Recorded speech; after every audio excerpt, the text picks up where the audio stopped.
y que responder a ellas sería, bueno, aportaría, ¿entiendes?, claridad y ofrecería también una visión, entiendo, abriría, ¿no?, la perspectiva, entiendo, te abriría la perspectiva que yo te quería viendo, en el sentido de darte cuenta, ¿entiendes?, de que economía es también, hay otras opciones, hay otras alternativas, ¿entiendes? Tú puedes, claro que sí, ¿entiendes?,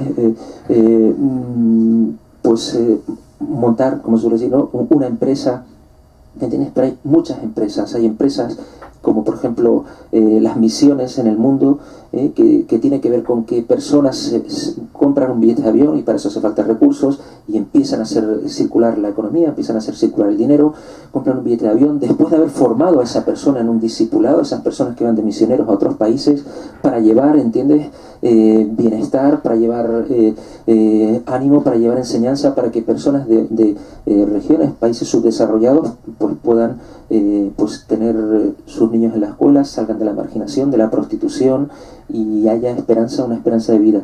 Todo eso es un mover, mover un circular del dinero, que tiene que ver con una economía, ¿entiendes?, pues también que genera bendición y que no tiene, o tiene que ver con el mercado, pero que, ¿cómo decirte?, no es fundamentada, ¿entiendes?, en el principio del mercado. Tiene otros fundamentos que son los que hemos compartido. Desde luego los fundamentos que ha tenido la economía española, bueno, y en general mundial, no han sido los que Jesucristo ha establecido. Si hubieran sido así, permanecerían firmes sobre la roca y no estarían siendo derribados, como estamos viendo por todas partes a nivel mundial, ¿no? Eso yo quería decirlo y decir, despierta tú que duermes, ¿no?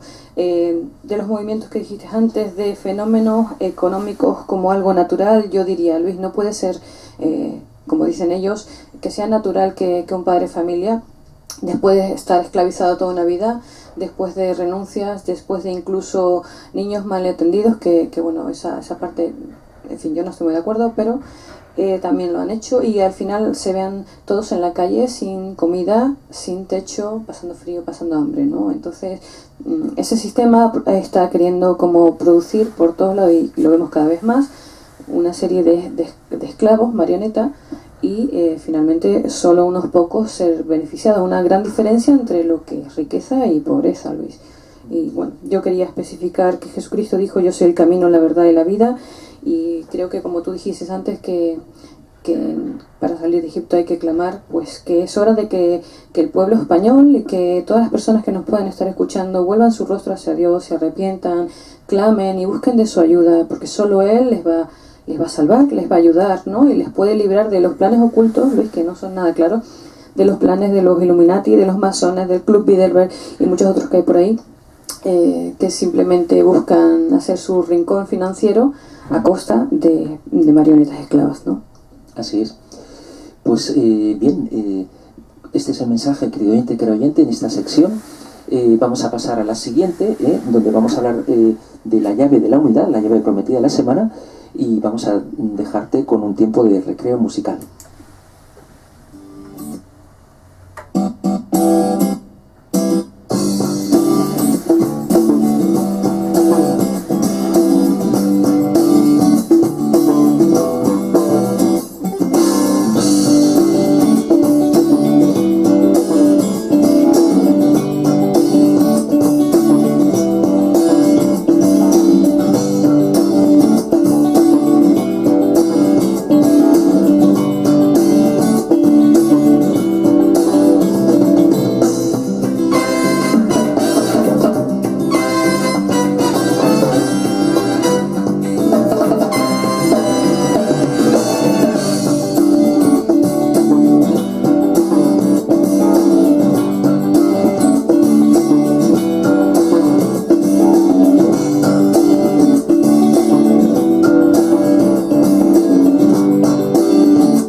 Querido oyente, en el programa La Economía Prometida, en este miércoles 28 de diciembre. Hemos tenido oportunidad de hacer un balance, tener una sección de balance de lo que en esta segunda temporada, compartiendo contigo, hemos podido, pues hemos tenido la satisfacción de compartir contigo, gracias a Dios. hemos tenido una siguiente sección en donde hemos hablado de esta noticia prometida la semana. En concreto nos centrábamos en que el nuevo presidente del gobierno, Mariano Rajoy, en el momento de jurar ante el rey, juraba con su mano izquierda sobre la Biblia, y en concreto sobre aparecía el versículo 2 del libro de Números, que habla de la fidelidad a la hora de dar un voto, a la hora de dar una palabra, ¿no? El compromiso de cumplirlo, ¿no? Luego hemos tenido hace un momentito una sección en donde hemos hablado de los mercados, el libro de Proverbios, donde habla de que la verdad clama en las calles, por las plazas, y esa verdad, ¿entiendes?, es la que tienes que encontrar, pero que sepas que estamos en una donde también hay unos mensajes, ¿entiendes?, que están ahí siendo lanzados acerca de la economía, pues que la economía es un fenómeno natural, como una tormenta o cuando hay convulsiones, y entonces esos mensajes se pretende quitar responsabilidad a quienes de verdad están tomando las decisiones que conducen a eso, a esas tormentas financieras, esas debacles, ¿no?, en los mercados, ¿no? Y bueno, pues vamos ahora a tener oportunidad de hablar de una llave preciosa, que es la llave de la humildad. Aparece en el libro Economía del Reino de Miguel Díaz. Y bueno, pues ¿por qué es importante? Estas llaves son muy importantes. De hecho, luego en la última sección, lectura prometida de la semana, hablaremos de un libro que se titula así, ¿no? Ciencia humilde, refiriéndose a la economía. Nos ha parecido que no es casualidad el que se titule ese libro así, y dijimos, vamos a compartir contigo, querido oyente, acerca de la llave de la humildad. La llave de la humildad. La humildad va muy asociada a la llave de la sabiduría. Hay, Victoria, un pasaje en el que bueno, pues el Espíritu Santo, entiendo, revela a Miguel Díaz algo bueno, pues muy importante en relación con la humildad.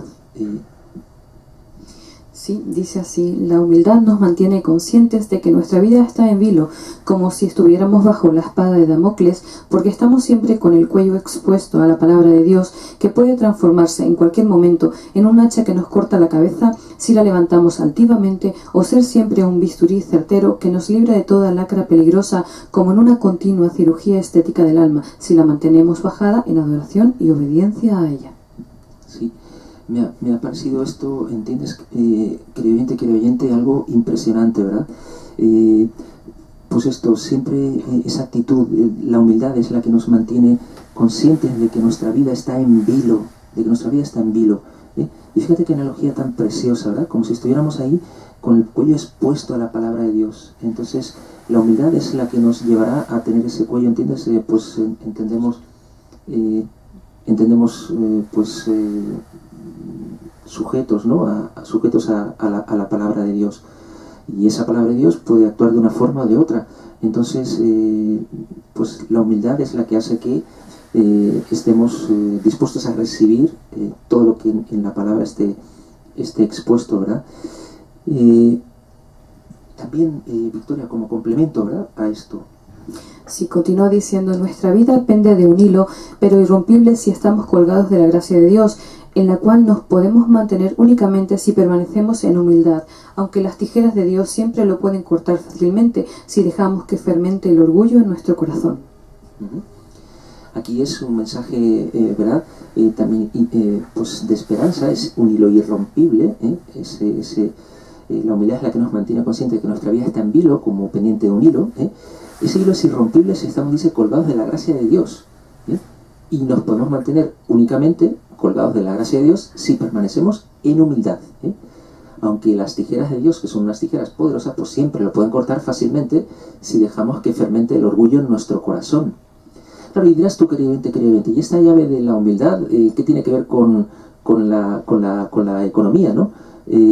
Pues tiene que ver mucho. Hay un ejemplo muy claro que aparece también en este capítulo. La palabra del Señor nos aconseja que solo nos asociemos con los humildes. Eso está en Romanos 12, versículo 16. Vamos a leerlo, Victoria. Lo vas buscando mientras lo buscas y lo compartimos contigo, querido oyente. ¿Ves qué importante es esto? Porque la humildad mantiene la unidad. La humildad mantiene la unidad. Y sabemos que la división es causa de ruina. Y me dices tú, ¿qué relación tiene esto con la economía? Pues toda. Eduardo, una sociedad está formada por socios. Hombre, claro, sí, sí. Efectivamente, ¿entiendes? Y entonces para que esos socios estén ahí, ¿entiendes? Y mantengan, ¿entiendes? Y sigan esforzándose y aportando su esfuerzo, su dinero, su capital, su vida, vaya, a esa empresa, pues hace falta unidad, porque desde el momento en que haya división, pues se rompe esa sociedad, y ¿entiendes? Entonces, cualquier empresa, ¿entiendes?, tendrá éxito si hay unidad de visión, y la humildad es la que mantiene la unidad. Luego, fíjate qué importante es la humildad, la llave de la humildad. Romanos 12:16. Dice así: unánimes entre vosotros, no altivos, sino asociándoos con los humildes. No seáis sabios en vuestra propia opinión. Fíjate, ¿te das cuenta, creyente? O sea, es importantísimo asociarnos con los humildes, asociarnos con los humildes. Pues gloria a Dios, es importante esta llave de la humildad, que hoy hemos querido pues compartir contigo, querido oyente, querida oyente. Te animamos a que la tomes y a que, como cualquier otra de las llaves que hemos tenido oportunidad de compartir contigo, la tengas siempre bien dispuesta. No es para utilizarla cuando crees la sociedad, y luego desecharla, es llevarla siempre bien puesta, siempre bien a mano, vaya, siempre bien a mano para el momento oportuno hacer uso de ella, porque, bueno, claro, se crea la sociedad, pero luego la sociedad tiene un tiempo, o sea, tiene una vida, y además normalmente se constituyen las sociedades por tiempo indefinido, y no con la intención precisamente de romperse, sino de siempre establecerse, de siempre fructificar, entonces, bueno, hace falta pues tener esta llave para que para que tu empresa, para que la empresa que emprendas, ya sea en lo natural o en lo espiritual, ¿entiendes?, llegue a buen puerto. La llave de la humildad. Victoria, vamos a recordar a nuestros oyentes, si quieren contactar con nosotros, ¿dónde pueden hacerlo? Bueno, pues tenemos... Tú dices 2 vías y Eduardo otras 2. De acuerdo. Pues tenemos una primera que sería por teléfono en el 619-547538 y por el correo electrónico laeconomiaprometida@hotmail.com. Y luego también la podemos encontrar en el Facebook, en la dirección de Iglesia Cuerpo de Cristo en Alicante, y en la misma dirección igualmente en YouTube. Muy bien, perfecto. Pues aquí tienes la manera, querido oyente, de contactar con nosotros. Queda todavía una sección más. No te vayas, te animamos a que tengas un momento de disfrute musical y seguimos contigo en un momento.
Querido oyente, gracias a Dios tenemos oportunidad de cumplir con la propuesta de secciones que anunciamos al comienzo del programa, y ahora vamos a así compartir de un libro, la lectura prometida de la semana.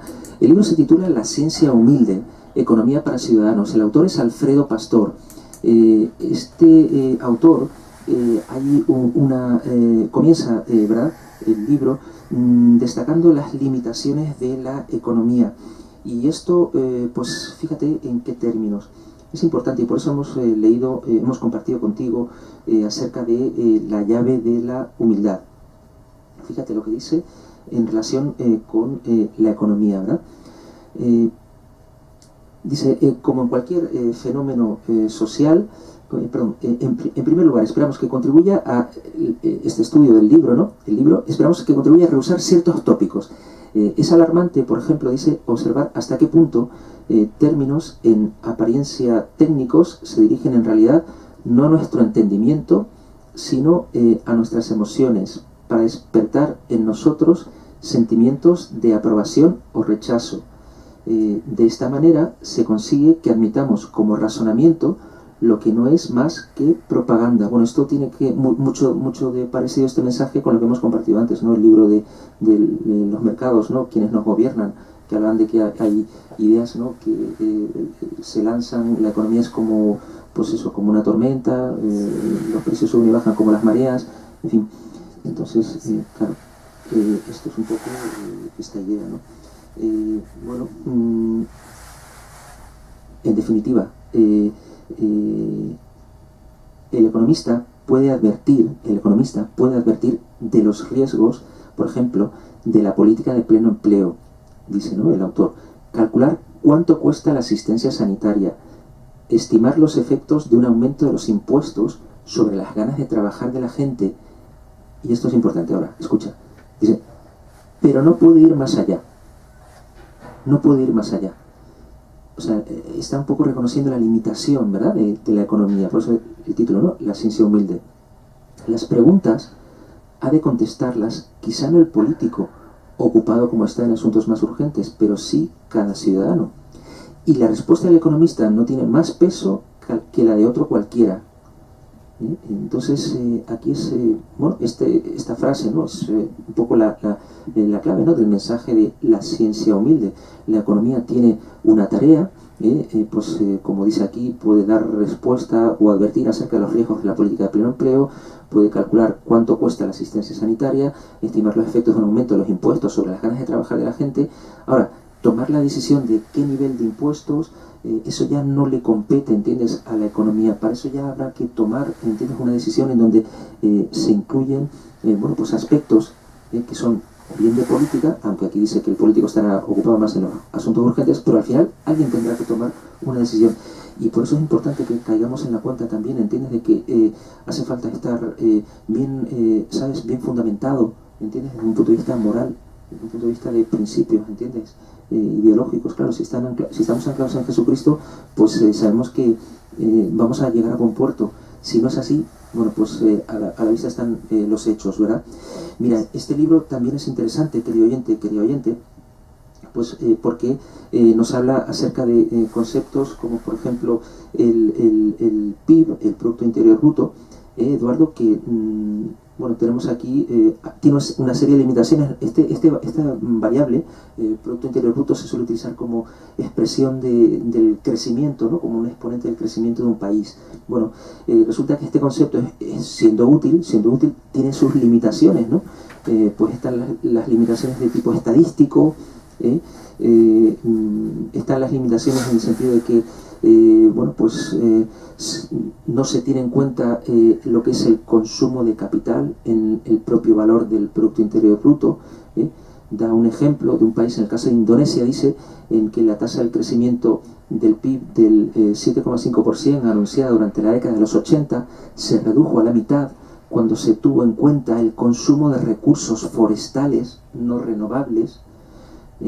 Y por último, el PIB, dice, es una medida muy imperfecta del bienestar, porque no incluye factores como la esperanza de vida, tampoco influye factores negativos como el aumento de horas trabajadas, la ansiedad o la insatisfacción de trabajadores y ciudadanos en países avanzados. Es decir, es un valor útil, pero el mensaje que aquí se lanza es eso, que tiene limitaciones, ¿entiendes? Entonces, entre las que están, pues eso, las estadísticas, el hecho de que no tengan en cuenta lo que es el consumo de capital, o el hecho de que es una medida imperfecta del bienestar. Entonces, no necesariamente un país que tenga un PIB alto, ¿entiendes?, va a ser un país en el que el bienestar de sus ciudadanos sea grande.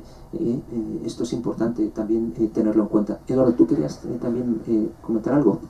No, sí, además añadir a estas, digamos, entre comillas, imperfecciones, ¿no?, en el PIB, ¿no?, pues añadir un apunte, ¿no?, que vamos a ver, el PIB, ¿no?, en su definición, ¿no?, pues digamos que comprende todos los bienes y servicios que pasan por el mercado, ¿no? Esta, digamos, es una de las cosas que incluye, ¿no? Pero bien, y todos aquellos bienes y servicios que no pasan por un mercado. O sea, me refiero, refiriéndome más bien a términos